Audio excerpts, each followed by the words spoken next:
Good afternoon, I'm Mai Rodriguez. Today on Newsfeed at noon, reeling from incessant rains and floods, many cities and provinces in Luzon now under a state of calamity. This as the rainfall forecast looks grim, with Tropical Depression Dante intensifying into a storm.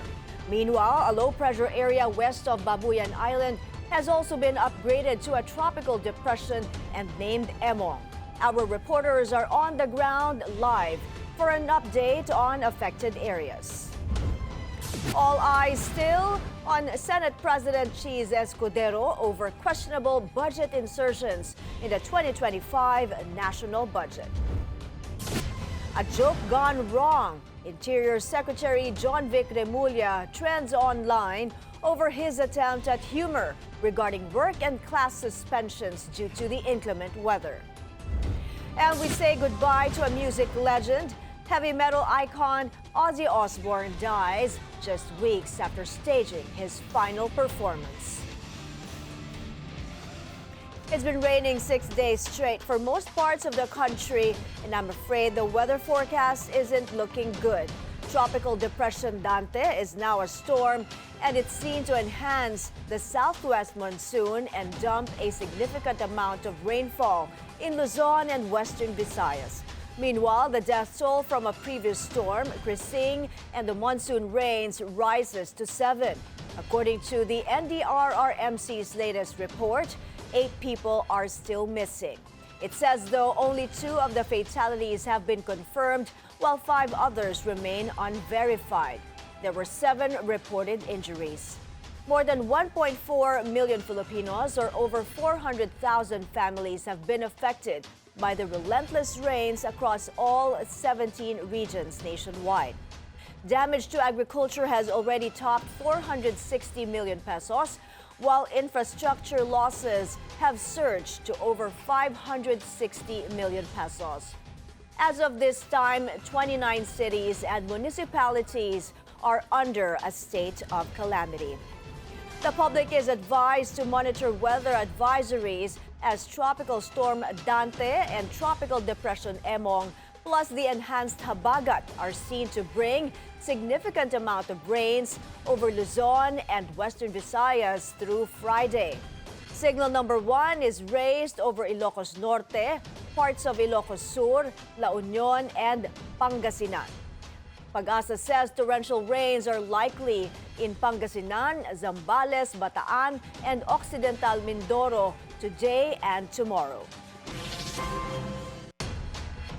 As the country deals with another calamity, a report flags billions in questionable budget insertions, mostly for unnamed multipurpose buildings and with far less money for schools. At the center of it, Senator Chiz Escudero and his role in finalizing the 2025 budget. Here's Hanati with a report. There are more multi-purpose buildings than school buildings. This is one of the red flags observed in a 103-page document obtained by BNC, detailing billions worth in budget insertions allegedly made by Senate President Chiz Escudero in the 2025 national budget. The document also lists hundreds of multi-purpose buildings funded across municipalities nationwide, often without explanation why they're needed, while allocations for school buildings were far fewer.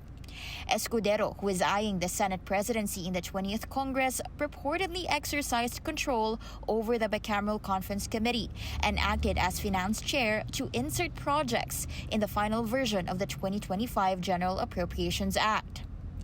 The largest funding went to Bulacan Province, 12.08 billion, broken down into 2.93 billion for flood control, at least 3 billion for roads, 3.6 billion for buildings, and 2.28 billion for street lights.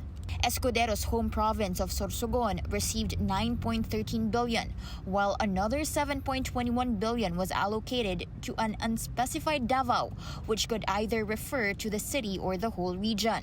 The report flagged the unusual use of whole numbers in these allocations, instead of exact costings based on engineering plans. Many road projects were split into segments, package A to E, to possibly avoid audit limits. Solar street lighting projects, for example, were funded 100 million each per highway, even if their lengths vary. For flood control, a line item stated construction of flood mitigation structures nationwide, but did not specify provinces or include any hazard maps. Aside from lacking engineering or location details, the document also flagged 3.02 billion in projects, specifically labeled as projects for Senator Bongo. These include health centers, hospitals, and ambulances across multiple regions, yet not under the Department of Health. No major allocations were similarly identified for school buildings under the Department of Education. Budget experts have long warned about these types of insertions. During the term of then Senate President Franklin Drilon, budget insertions were removed because of corruption concerns and lack of transparency. But these have since returned in bigger volumes, with at least 250 billion flagged in a 2025 budget, mostly under the Department of Public Works and Highways. At a time when floods from the Habagat are affecting communities nationwide, taxpayers couldn't help but ask, where did our taxes go? BNC is still seeking Escudero's statement. Hannah Tia, Billionario News Channel. Cavite Sangguniang Panlalawigan declared a state of calamity after widespread flooding left many areas underwater. The danger is not yet over, and some evacuees have been kept from returning to their homes. Joash Malimban joins us on the phone in Noveleta with more. Joash, what's the latest there? Dozens of residents in Barangay San Antonio Dos remain in evacuation centers as the water level of the Ilang-Ilang River continues to rise. According to the latest monitoring of the Noveleta LDRRMO, the water level has reached 3.5 meters, already under orange alert level. This means both residents and local authorities are on full alert for possible flooding and flash floods should the water level continue to increase. Earlier at 4 a.m., the DSWD advised evacuees that it was safe to return home as the water level had dropped to 1.9 meters. But by 11 a.m., the river had risen back to 3.5 meters, prompting barangay officials to suspend the return of at least 90 individuals. While floodwaters have subsided in most parts of Noveleta, relief operations remain ongoing. The local government continues to distribute meals to affected residents. With Pag-asa issuing an orange rainfall warning in Cavite, authorities are now bracing for possible new flooding, particularly in low-lying areas near the river. Mai. Thank you for that report, Joash Malimban from Noveleta in Cavite. Interior Secretary Jonvic Remulla's attempt to inject humor when announcing work and class suspensions did not sit right with many netizens. This as many of our countrymen are dealing with flooded homes and nightmarish commutes for days now. On the DILG's official Facebook page, Remulla began his message with, quote, "Mga abangers, sarap ng bog chiko sa kabusugan ay nakaidlip ng sandali." The post immediately drew angry reactions and negative comments. Actress Jessie Mendiola was one of them as she commented, "Is this supposed to be funny?" Another user chimed in saying, "Call me OA, but people are suffering. Some are losing homes and loved ones, and yet others act like everything's perfectly fine as if nothing's happening. I hope we can be more mindful with our choice of words next time." Another also wrote, "Sir, public service requires professionalism, compassion, and timely communication, especially during crises." Remulla has since apologized over the post. Several key roads in the city of Manila remain submerged in flood waters. This amid the City Council's expected session to declare a state of calamity. Andrea Salve is joining us now from Manila. Andrea, go ahead.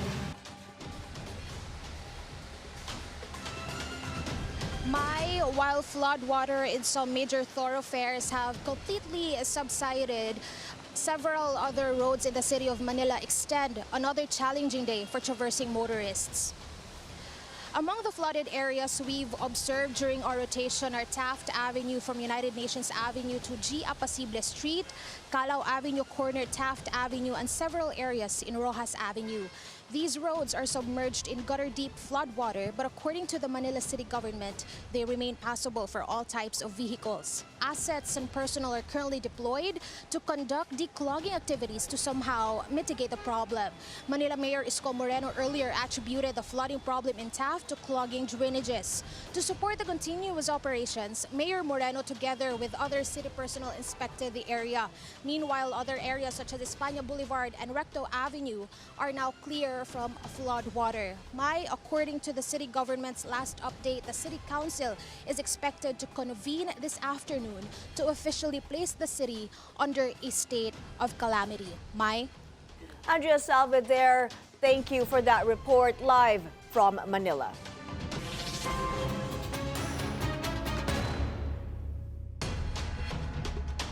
Just hours after President Bongbong Marcos's visit to the White House, Washington slashes a key tariff on Philippine exports by 1%.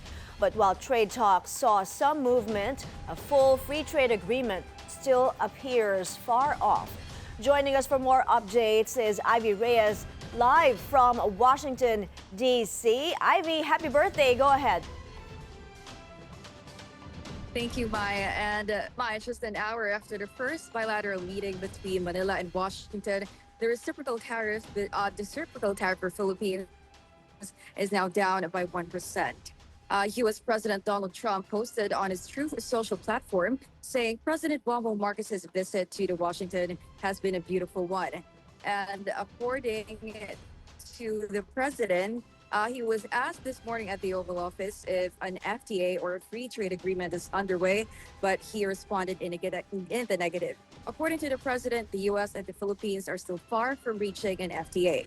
Meanwhile, during President Marcos's kapihan with the media in the afternoon, clarifications were raised about this new tariff deal with Washington because the Philippines is getting 19%, but we are also in an open market with the states, which means there are no tariffs imposed on imports from the American automobile industry. To this, Marcos replied, "Well, that's how negotiations go. We came here when we arrived in Washington. Tariff rates were 20. So why it came up from 17 to 20 is an internal matter with the United States government." US are getting zero tariffs. At the same time, he expects imports of soy, wheat, and pharmaceutical products to increase under this new tariff deal or trade deal. Meanwhile, on other matters, the president defends the Philippines' military cooperation with the U.S. This after critics said enhanced military agreements could put Philippines in a bad light with China. There's been much comment and say that the infrastructures, military infrastructures, and the programs that we are initiating will make us a target for China. Are we not already a target for China? So I think that what we have to be thinking about is protecting the Philippines. According to PBBM, with or without the U.S., Manila will embark on a self-reliance defense program. However, because Washington stepped in, we took the offer. On the approval of the Department of Interior and local government handling typhoon announcements, PBBM said there is nothing special about it, just that streamlining announcements through the DILG would be a quicker action from the government. He also defends DILG Secretary Jonvic Remulla, who has recently been drawing flag for what netizens claim in an unserious way of communicating disasters. For President Marcos, as long as he gets the message across, why police the way Remulla does things? And speaking of disasters, President Marcos also adds to the palace's announcements of halting any sonar-related preparations to give way to relief operations. The president called it a highly inappropriate move and an unfortunate misjudgment from the government, but he has since ordered the cabinet to exhaust all means to prioritize relief measures. Mai. So, Ivy, apart from this momentous bilateral meeting, what else are we expecting from PBBM? And also, what are the other activities are lined up after this? Mai, the president has flown back to the Philippines at 4 p.m. Here, Washington time, and he told us at the Kapian with the media that he'll be finishing his SONA speech, which he embargoed for about 4 days for this trip because this is an important overseas or official trip for the economic team. All right, thank you for that report. Ivy Reyes there reporting live from Washington, D.C.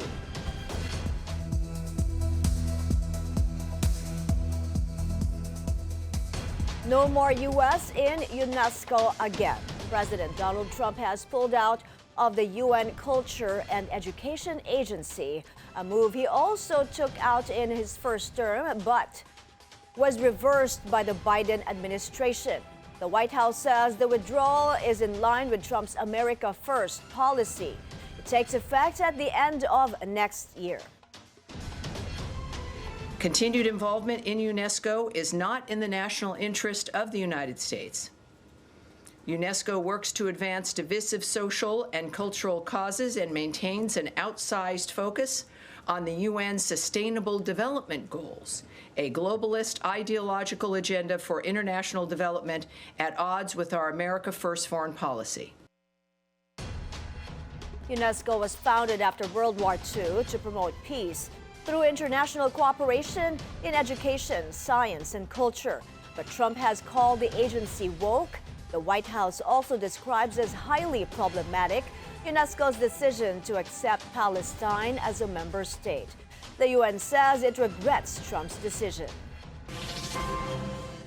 The world of plastic model kits and radio-controlled cars has lost an absolute legend. Tamiya Corporation has announced the passing of its longtime chairman, Shunsaku Tamiya, who died on July 18 at the age of 90. The company says his funeral was held privately in accordance with its wishes.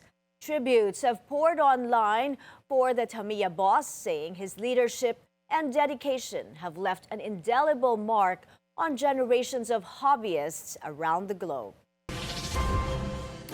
Our reporters are on the ground for the latest as several cities and provinces declare a state of calamity due to non-stop rains. That and more when Newsfeed at Noon returns.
The Office of the Vice President ready to assist communities in calamity-hit areas as most of Luzon is still reeling from the incessant rains caused by the Habagat and now Tropical Storm Dante and Tropical Depression Emong seen to add to the rains.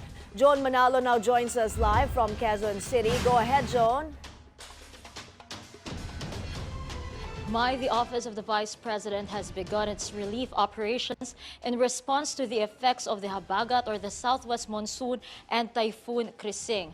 The OVP, through its Disaster Operations Center, will deploy relief items and kalusugan food trucks to severely affected communities. Early this morning, the OVP began loading food packs for distribution to various parts of the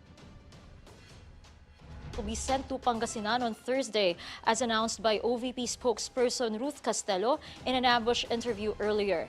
The truck carries 3,000 relief boxes.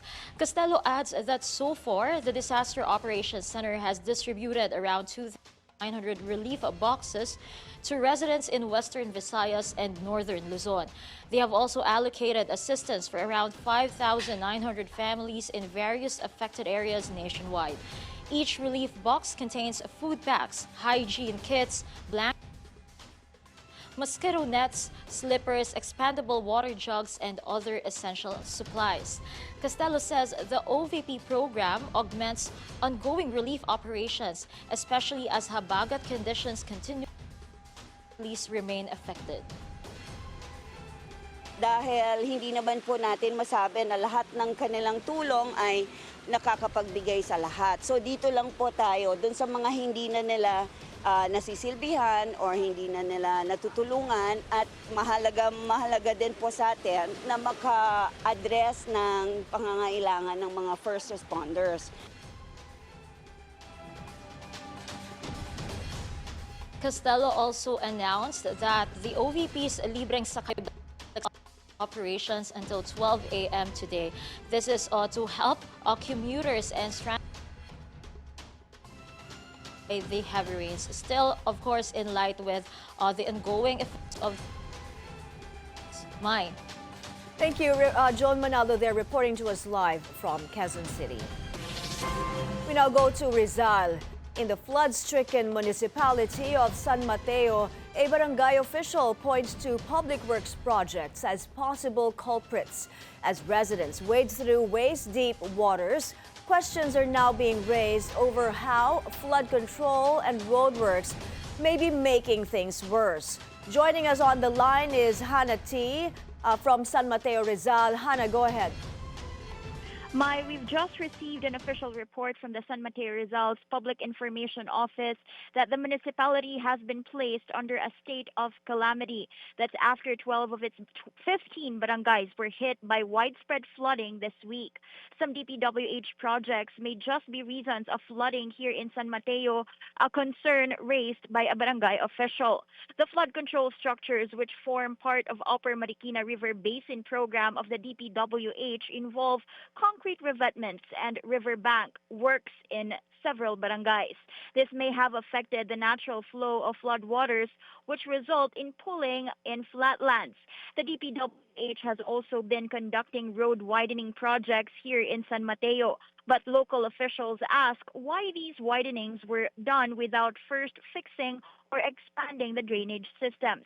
They're now calling on national agencies to step in and conduct a technical review of these projects, since there's a need to anticipate the actual pathways and behavior of floodwaters in a high-risk town like San Mateo. In terms of evacuation, my Barangay Mali is implementing strict rules to encourage early compliance. Here in Mali Elementary School, we met Nanay Lolita, a mother of 7, who sells cooked meals for a living.